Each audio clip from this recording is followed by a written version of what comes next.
নমস্কার, সবাইকে স্বাগত জানাচ্ছি নতুন আরও একটি রেসিপি দেখার জন্য। আজ আমি গ্যাসের চুলায় কেক তৈরি করব। পারফেক্ট কেক তৈরি করতে কয়েকটা টিপস অবশ্যই লক্ষ্য রাখতে হবে, আর মাপটা সঠিক রাখতে হবে। যদি মাপ সঠিক রাখেন তাহলে কিন্তু এরকম পারফেক্ট কেক আপনিও তৈরি করতে পারবেন। নতুন যারা আছেন আমার এই ভিডিওটি দেখে কেক তৈরি করতে যাবেন, সকলেই সফল হবেন। আর কেকে এত সুন্দর কালার কিভাবে নিয়ে আসবেন গ্যাসের চুলায়, সেই টিপসটিও আজকে বলে দিব। মূল রেসিপিতে চলে আসলাম। প্রথমে আমি 3টা ডিম ভেঙে নিব। আমি কেকটা তৈরি করব 3টা ডিম দিয়ে। এখানে আপনারা 2টো ডিম দিয়েও করতে পারেন, 1টা ডিম দিয়েও করতে পারেন। 3টা ডিম আমি ভেঙে নিয়েছি। এখনই এই যে কাপটা দেখতেছেন চায়ের, এই চায়ের কাপে মেপে আমি আজকে কেকটা তৈরি করব।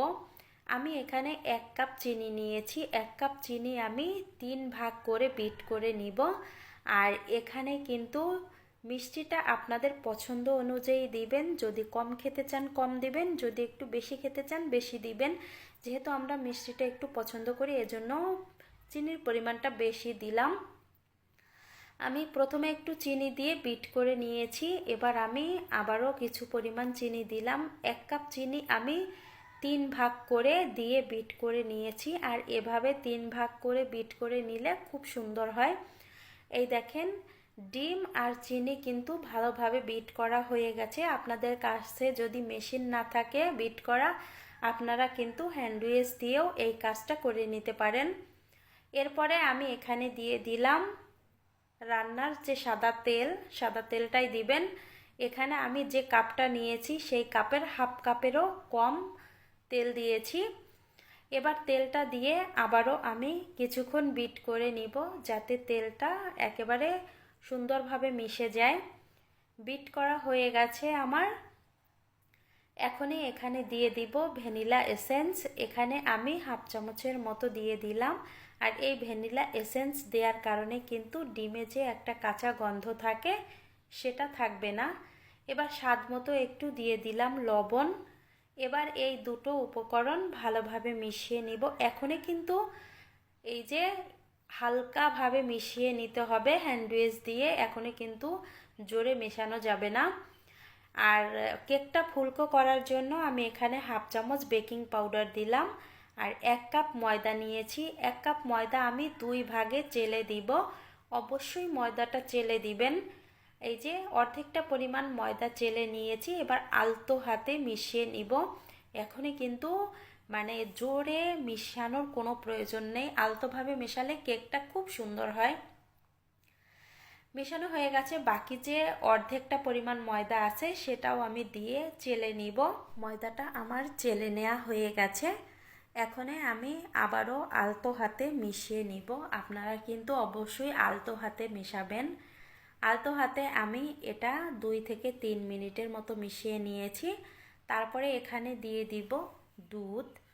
এখানে দুধের পরিমাণটা আপনারা বুঝে দিবেন, ব্যাটারটা যাতে একেবারে পাতলা না হয়ে যায়। এই যে আমি এখানে হয়তোবা 5 চামচের মতো দুধ দিয়েছি, গরুর দুধ। আর দুধটা কিন্তু জাল করা। দুধটা দেওয়ার পরে আমি মিশিয়ে নিয়েছি। আর ব্যাটারটা আমি দেখিয়ে দিচ্ছি, এই দেখেন এরকম হয়েছে। আর এরকম পাতলাই একটু রাখতে হবে, যদি ঘন হয় তাহলে কেকটা বেশি ভালো হয় না। এই বাটিতে আমি কেকটা তৈরি করব। বাটিতে দিয়ে দিলাম একটু তেল। তেলটা এবার ভালোভাবে সব জায়গায় ব্রাশ করে নিতে হবে। আমি একটা টিস্যু দিয়ে ব্রাশ করে নিচ্ছি।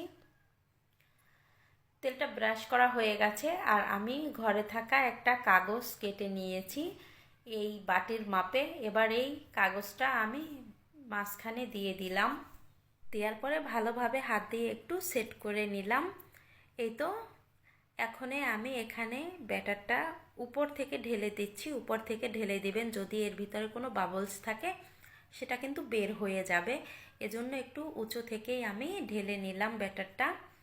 এবার একটু হাত দিয়ে ঝাঁকি দিব। ঝাঁকি দিলে ভিতরে যে বাবলসগুলো আছে সেটাও কিন্তু বের হয়ে যাবে। আপনারা অবশ্যই ঝাঁকি দিয়ে নেবেন।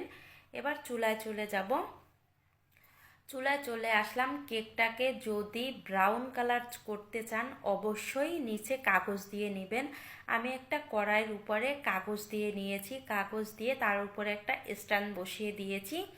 এবার গ্যাসটা কিন্তু আমি আগে থেকেই অন করে রেখেছিলাম, 5 মিনিট আমি জাল করে নিয়েছি। তারপরে বাটিটা আমি মাঝখানে বসিয়ে দিলাম, বসিয়ে এবার ঢাকনা দিয়ে ঢেকে আমি 30 থেকে 40 মিনিট জাল করে নিব। আমি 40 মিনিট পরে ফিরে এসেছি। দেখেন কেকটা কত সুন্দর হয়েছে, আর কালারটাও কিন্তু খুব সুন্দর এসেছে। ওভেনের মতো কালার করতে চাইলে এভাবে কেকটা তৈরি করবেন। একটা কাঠি দিয়ে চেক করে নিচ্ছি, দেখেন কাঠিতে একটুও লেগে নেই, তার মানে কেকটা খুব সুন্দরভাবে কুক হয়ে গেছে।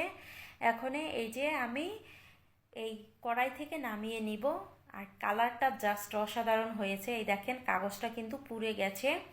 কেকটা ঠান্ডা করে নিয়েছি, হালকা একটু গরম আছে, কিন্তু আমার ছেলে খাওয়ার জন্য পাগল হয়ে গেছে, এজন্য আমি এখনই কেকটা বের করে নিচ্ছি। তবে আপনারা ঠান্ডা করে তারপরে এই কেকটা বের করবেন, নয়তো বা হাতে আবার ছ্যাঁকা লাগতে পারে। আমি চারপাশটা একটু ছুরি দিয়ে ছাড়িয়ে নিলাম, এতে কেকটা সহজেই পড়ে যাবে।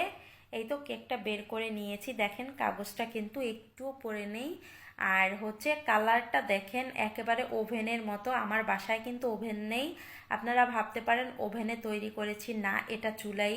সেমভাবে আপনারা তৈরি করে দেখবেন, নিচে কাগজ দিয়ে দেখবেন আপনাদের কেকের কালারও এরকম চলে আসবে।